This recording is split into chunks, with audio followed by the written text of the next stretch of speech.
I see Nnamdi Kanu in a coffin. His followers declaring war on Buhari. Cleric. The senior pastor of Divine Mercy Church, or Olatobilola Peters, has prophesied that the leader of the indigenous people of Biafra, Nnamdi Kanu, would die in the custody of Nigeria's secret police Department of State Services.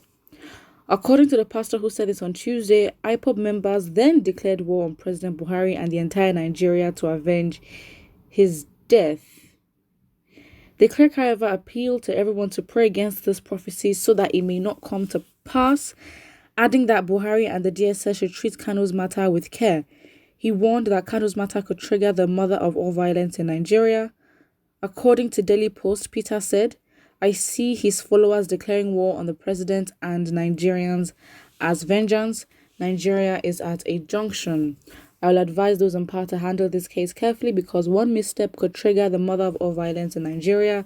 His group are seriously aggrieved and planning seriously. As a man of God, I say Kanu should be treated with care because I see he is currently fragile and his death would have serious repercussions.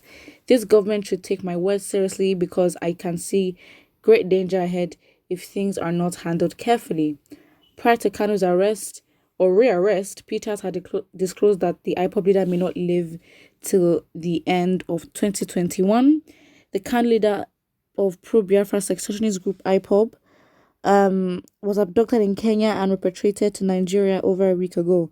Subsequently, he was arraigned before Justice Binta Nyako-led Federal High Court last Tuesday. He is currently in the custody of the DSS after Nyako ruled that he should be kept with the secret police till the 26th of July for the next hearing on his case. I honestly think this was unnecessary. We didn't really ask because, yes, I think that right now we should evaluate the situation and, of course, look at the possibilities. And for the fact that Nnamdi Kanu has been, has not been in Nigeria and, of course, been wanted by the Nigerian government. And now that he's, in their custody, yes, I understand there is a possibility. We understand what the government is capable of. And if they could, they would. You know what I mean? I just think that there is literally no point. I think it's so obvious for everyone to see. I just think that there's no point as a cleric or a pastor saying all these things because, again, understanding with Nigerians take pastors seriously. Again, this is not set in stone. You say this is a prophecy, but then you say that Nigerians should pray to avert the situation. So decide what is it then? Is it going to happen or is it not going to happen? So all these predictions are really not needed. All it does really is to add, it's first of all to fuel more hate, to fuel more tension, unnecessary tension. And I think that it's already bad as it is. And I've always mentioned this, is that Biafrans have not done anything in the grand scheme of things. In Nigeria, nothing has been done. Of course, they have to be tactical because they still have military presence in the south and the southeast. And their leader has been taken. So again, the government, if they can do that to their leader that was outside the country, come on, they are in the country. So I just think that it is suspicious that nothing has been done. There has really been there has been no plan there's been no statement. There's really been nothing. Even the story itself does not add up. And you cannot say that, or you would not expect that Biafrans would be livid as an absolutely just going crazy right now. The only step that has been taken is in London, which there has been two protests in where was it? Central London, definitely around the Parliament. Yes, that was where the protest was. But then again, it still remains that Biafrans have not done anything. They have not said anything. And that makes this whole thing very much scary because it's like, So declaring war on Buhari, I think that, yes, it is very true. If Nnamdi Kanu if anything should happen under his custody, Nigeria may very well go up in flames.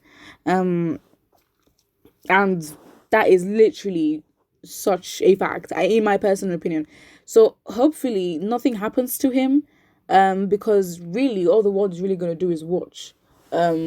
I don't know where the pressure is gonna come from, but Nigerians will be the ones to apply pressure if they really want change. But then overall, I still stand by what I say. I think we use this statement. I see Nnamdi Kanu in a coffin. We did not ask. We did not ask. We didn't ask. And it really does add more tension that is not needed. It really is not needed. All this tension is not needed at all. We definitely know that he's probably being traumatized or tortured in the custody of the DSS. And July 26th, that's 20 days from now, is a very long time. It is a very long time, and it gives a lot of space for them to plan whatever they need to plan against him to make sure that he probably goes to jail or whatever. So yeah. Somebody here says the man called Mazi Nnamdi Kanu is already a dead man, therefore he fears no death.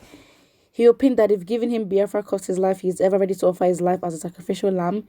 He shall deliver Biafra under the divine mandate. I'm not sure about that. I think that for what he's doing, for the kind of exposure that he has, and the things that he says, it would be a little bit naive for him not to prepare himself to be attacked or to be wanted 247. He has to be on alert. So yeah, it would be very much reckless of him not to think that there's a possibility that he'd be captured or the government to do whatever they can to get him. But I think when you're depending on one sole person for the deliverance or to remove the shackles of oppression, I'm being very dramatic right now, but to depend on Nnamdi Kanu as the only man that can ever save Biafra, it does not make sense.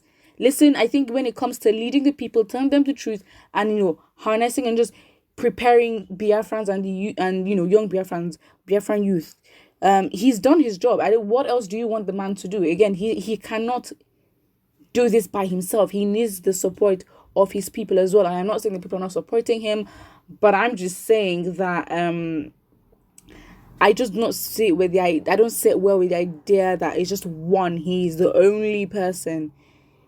He will deliver Biafra under the divine mandate. I don't know. I believe everyone has their part to play. Maybe his part is that he's well known and he gathers all the gathers the Biafran youth. That's it.